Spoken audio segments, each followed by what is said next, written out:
May 28, 1944, Lieutenant Colonel Benjamin Monk Dickson stood in a briefing room at 1st Army Headquarters in Bristol, England, holding a folder that would change everything.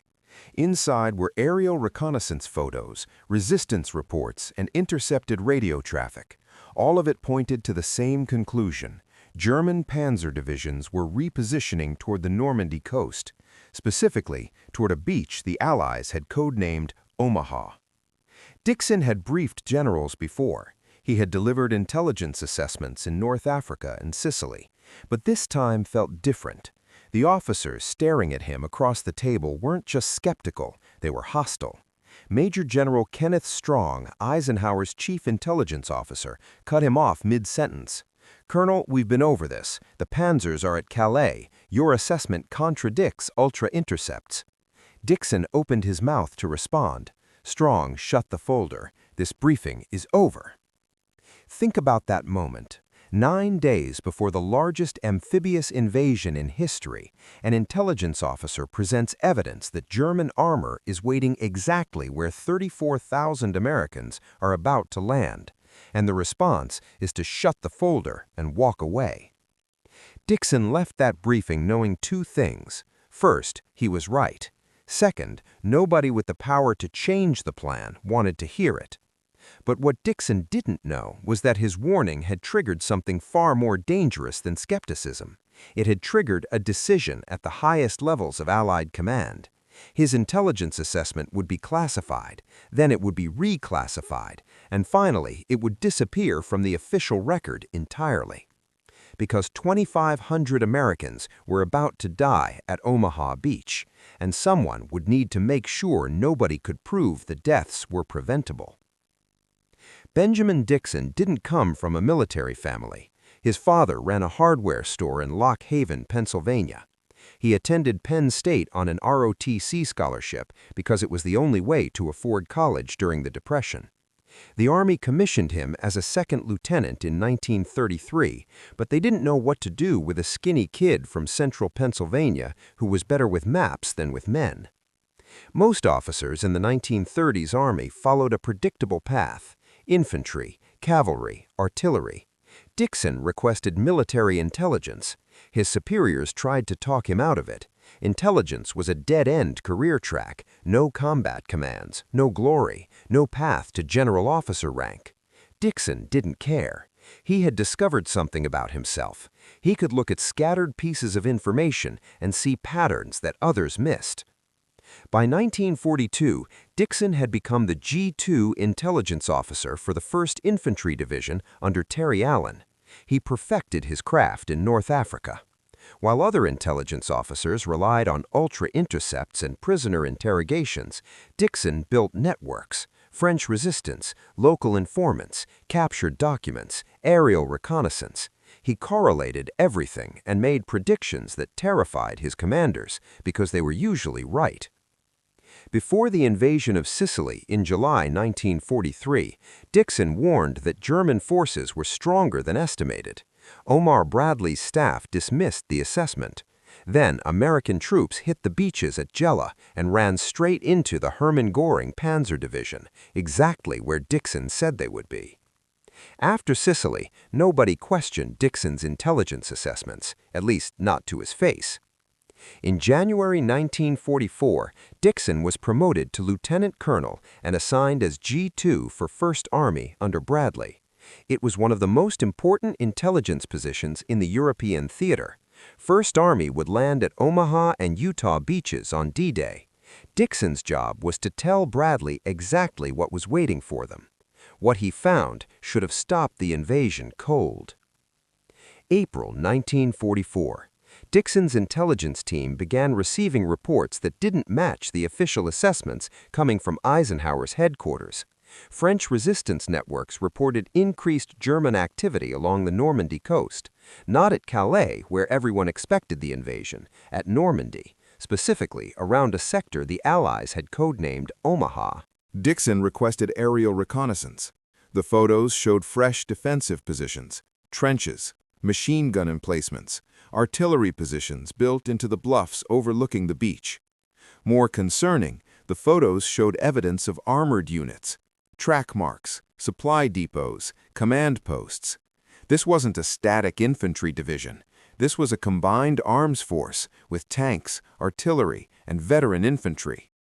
By mid-May, Dickson had identified the unit, the 352nd Infantry Division, a battle-hardened formation pulled from the Eastern Front and reinforced with assault gun battalions. Allied intelligence had placed the 352nd 20 miles inland. Dickson's evidence showed they were dug in on the bluffs overlooking Omaha Beach. The operational plan assumed one understrength regiment defending Omaha. Dickson's intelligence indicated a full-strength division with armored support. May 15th, Dickson delivered his first warning to Bradley's staff. The response was immediate and dismissive. The planning officer told Dickson that his assessment contradicted intelligence from Supreme Headquarters. Ultra-intercepts showed German commanders believed the invasion would come at Calais. Therefore, German strength at Normandy had to be minimal. Dickson tried to argue that Ultra showed what German high command believed, not what they had deployed. The planning officer cut him off. "Stick to your lane, Colonel." Dickson didn't stick to his lane. He went over his immediate superior's head and requested a meeting with Bradley himself. On May 22nd, he got 15 minutes. He laid out the evidence, resistance reports, aerial photos, radio traffic analysis, prisoner interrogations from recent commando raids. Everything pointed to the same conclusion. The 352nd Infantry Division was at Omaha. Bradley listened. Then he asked the question that would define everything that followed. "If you're right, what do we do? Delay the invasion?" Think about what Bradley was really asking. The invasion was 15 days away. 156,000 troops were loaded on ships. The weather window was closing. Stalin was demanding a second front. Churchill and Roosevelt had staked their political credibility on D-Day succeeding in June. And this lieutenant colonel from Pennsylvania wanted to halt everything because of aerial photos and resistance reports that contradicted ultra-intercepts. Dickson told Bradley the truth. "Sir, if we land at Omaha with the forces currently assigned, we'll take 40% casualties in the first wave, maybe more. We need to reinforce the landing force or shift the landing zone 3 miles west." Bradley thanked Dickson for his assessment and told him to put it in writing. Dickson left that meeting believing Bradley would escalate the warning. What he didn't know was that Bradley had already made his decision. The invasion would proceed as planned, and Dickson's warning would need to disappear.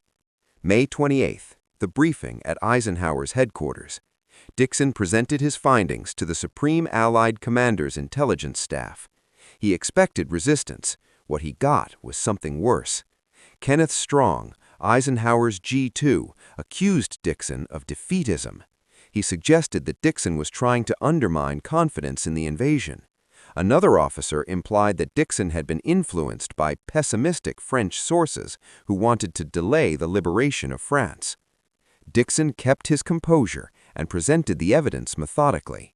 The 352nd's movement from the Cotentin Peninsula to the Omaha sector, the construction timeline for the new defensive positions, the signals intelligence indicating divisional command posts within 5 kilometers of the beach. Strong interrupted him. "Colonel, your interpretation contradicts every other intelligence assessment, including Ultra. Are you suggesting the entire intelligence apparatus is wrong and you're right?" Here's what Dickson couldn't say in that room. Yes, he was suggesting exactly that, because he had seen this before in Sicily.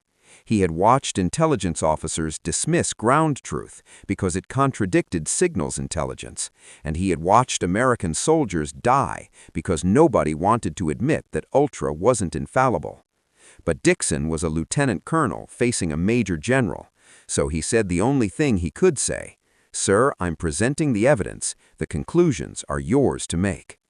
Strong made his conclusion. Dickson's assessment would be noted, but not incorporated into operational planning.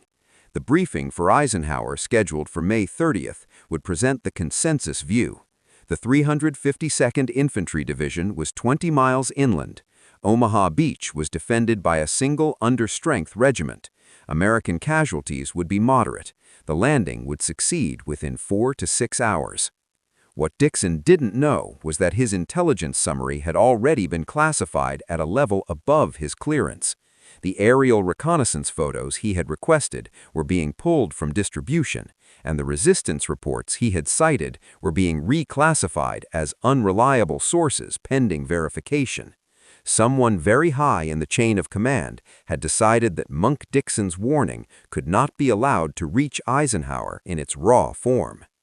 June 6, 1944, 06:30 hours. The first wave of the 116th Infantry Regiment hit Omaha Beach. Within 90 seconds, German machine guns opened fire from positions that weren't supposed to exist. MG-42s firing 1,200 rounds per minute from concrete bunkers built into the bluffs. Mortars landing with precision that only came from pre-registered fire zones. Artillery from positions that Allied intelligence had marked as abandoned. The soldiers in those landing craft didn't know they were hitting a beach defended by the 352nd Infantry Division. They didn't know that every killing field had been mapped and prepared for months. They didn't know that a lieutenant colonel in England had tried to warn someone, anyone, that this was coming. They just knew that the ramps were dropping and the water ahead was turning red. Company A of the 116th took 96% casualties in the first 15 minutes. Not over the course of the day, in 15 minutes. The company commander was killed before he reached the sand. The executive officer died trying to rally survivors behind a disabled tank. Of the 197 men who landed with Company A, only 8 made it to the seawall unwounded. The rest were dead, wounded, or drowning in the surf, weighted down by 60-pound packs. Aboard the USS Augusta, 12 miles offshore, Omar Bradley was receiving reports that made his blood run cold. The landing at Omaha wasn't just behind schedule, it was collapsing. Casualties were estimated at 2,000 in the first 2 hours. Entire companies had been wiped out. The follow-on waves were stacking up in the water because there was nowhere to land them. German defensive fire was 10 times heavier than intelligence had predicted. Bradley turned to his G2 intelligence officer and asked the question he already knew the answer to. Where the hell did the 352nd Division come from? The G2 didn't have an answer, at least not one he could say out loud, because the answer was that the 352nd had been exactly where Benjamin Dickson said it would be. Bradley knew it, the G2 knew it, and neither man could acknowledge it while soldiers were dying 9 days after the warning had been suppressed. By 10,000 hours, over 2,500 Americans were dead or wounded on Omaha Beach. Destroyed landing craft littered the waterline. Medics worked on men who couldn't be saved because there was no cover to evacuate them. Engineers trying to clear obstacles were cut down before they could arm their explosives. For 6 hours, the outcome at Omaha Beach hung in the balance, not because the plan was flawed, because the intelligence the plan was based on was wrong, and the intelligence officer who got it right had been silenced. That afternoon, small groups of Rangers and infantry finally broke through the German defenses and reached the top of the bluffs, not because of brilliant tactics or overwhelming firepower, because individual soldiers decided that dying while moving forward was better than dying while pinned down. By nightfall, the beachhead was secure, but the bodies floating in the surf and scattered across the sand told a different story. This victory had been bought with blood that Monk Dickson had tried to save. June 7th, 0900 hours. Dickson received a summons to 1st Army Headquarters. He expected to brief Bradley on follow-on German capabilities. Instead, he was met by a colonel from the Inspector General's office. The colonel asked Dickson if he had retained copies of his May 28th intelligence assessment. Dickson said he had. The colonel informed him that all copies were to be surrendered immediately. The assessment had been reclassified as top secret bigot. Only officers with specific clearance could possess it. Dickson asked why his own intelligence summary was now above his clearance level. The IG colonel didn't answer the question. He just repeated the order, surrender all copies. Dickson complied. He handed over the file, but he had already memorized every word. He knew exactly what they were trying to bury, evidence that the disaster at Omaha Beach had been predicted and ignored. Here's what Dickson didn't know. His intelligence summary wasn't just being reclassified, it was being edited. The version that would eventually appear in official files made no mention of the 352nd Infantry Division at Omaha. It referenced possible increased German activity in the Normandy sector, but concluded that defensive strength remained within acceptable parameters for the operational plan. Someone had rewritten Dickson's warning to make it look like he had agreed with the consensus. Dickson continued his duties as 1st Army G2 through the Normandy breakout. His intelligence assessments remained accurate. Before the battle for Saint-Lô, he predicted German defensive positions within 200 meters.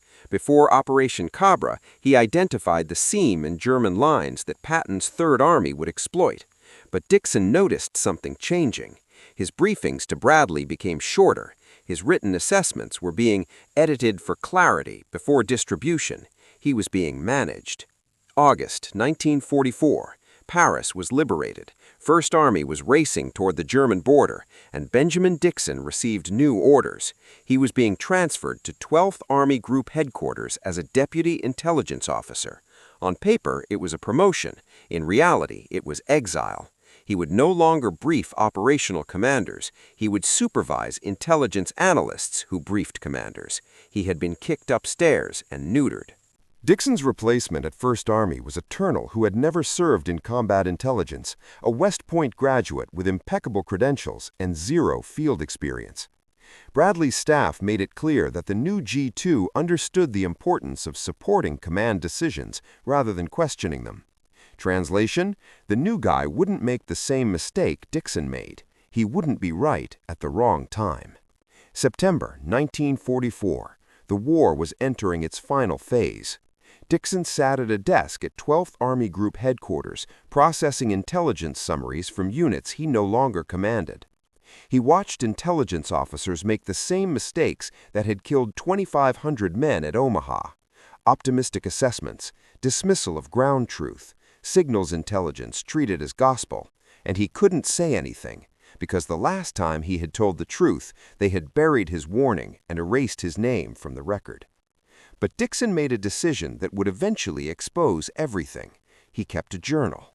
Every night, he recorded the intelligence he had gathered, the assessments he had made, and the decisions commanders had taken. He documented meetings where accurate intelligence was dismissed. He noted the dates when warnings were suppressed. He was building a case, not for a court-martial, for history. December 1944. The Battle of the Bulge. German panzers smashed through American lines in the Ardennes. It was the largest German offensive on the Western Front since 1940, and once again, Allied intelligence had been caught completely off guard. Dickson read the after-action reports and felt a familiar rage, because once again there had been warnings. German radio traffic indicated a major buildup. Prisoner interrogation suggested an offensive. But operational commanders didn't want to hear about German capabilities when they were planning their own offenses. Dickson wrote in his journal that night, "Omaha, Ardennes, how many more times will we learn this lesson? Intelligence that contradicts operational plans will be dismissed. Officers who deliver bad news will be sidelined, and soldiers will die because commanders would rather be confident than correct." That journal entry would remain classified for 35 years. May 1945. Germany surrendered. The war in Europe was over. Benjamin Dickson had served from North Africa to the Rhine. He had provided intelligence for every major American operation. His predictions had been accurate enough to save thousands of lives, and his name appeared in exactly 0 official histories of the D-Day planning. July 1945. The War Department began compiling official histories of the European campaign. Officers who had served in planning roles were interviewed, intelligence assessments were reviewed, and Benjamin Dickson's May 28th warning about Omaha Beach was nowhere to be found. The official D-Day intelligence summary credited to 1st Army G2 bore Dickson's name, but the words weren't his. Someone had replaced his warning with a document that matched the consensus view. Dickson requested a meeting with the historical section. He brought his journal. He explained that the official record was incorrect. He had warned about the 352nd Division at Omaha 9 days before the invasion. The historian listened politely, took notes, and thanked Dickson for his input. Then he explained that official histories were based on official documents, and the official documents showed that First Army intelligence had assessed Omaha Beach as moderate. Dickson showed him the journal entries, dates, times, names of officers present at briefings. The historian looked uncomfortable. He said that personal journals weren't considered reliable sources for official histories. Too much potential for bias, too much risk of officers rewriting their own records after the fact. Dickson asked what would be considered a reliable source. The historian said official documents that were filed at the time, the same documents that had been altered or destroyed. Think about the trap Dickson was in. The official documents had been changed to hide his warning. His journal was dismissed as unreliable because it contradicted official documents. He couldn't prove he had been right because the evidence of him being right had been systematically erased, and the men who suppressed his warning were now being celebrated as the architects of D-Day's success. Kenneth Strong, the intelligence officer who shut down Dickson's briefing, was knighted by King George VI. He would go on to serve as Director General of Intelligence at the British Ministry of Defense. Omar Bradley received his 5th star and published memoirs that described D-Day intelligence as adequate, though not perfect. Adequate. That was the word Bradley used to describe intelligence that got 2,500 men killed because it was wrong about an entire German division. Dickson wrote in his journal that night, "Omaha, Ardennes, how many more times will we learn this lesson? Intelligence that contradicts operational plans will be dismissed. Officers who deliver bad news will be sidelined, and soldiers will die because commanders would rather be confident than correct." That journal entry would remain classified for 35 years. Dickson retired as a full colonel in 1953, never promoted to general, never decorated for his service in 3 campaigns. He moved back to Pennsylvania and refused all interview requests from historians writing about D-Day. When a researcher tracked him down in 1967 and asked why he never told his story, Dickson said only, "I did tell my story. On May 28, 1944. Nobody wanted to hear it then. Why would they want to hear it now?" Benjamin Dickson died in 1977.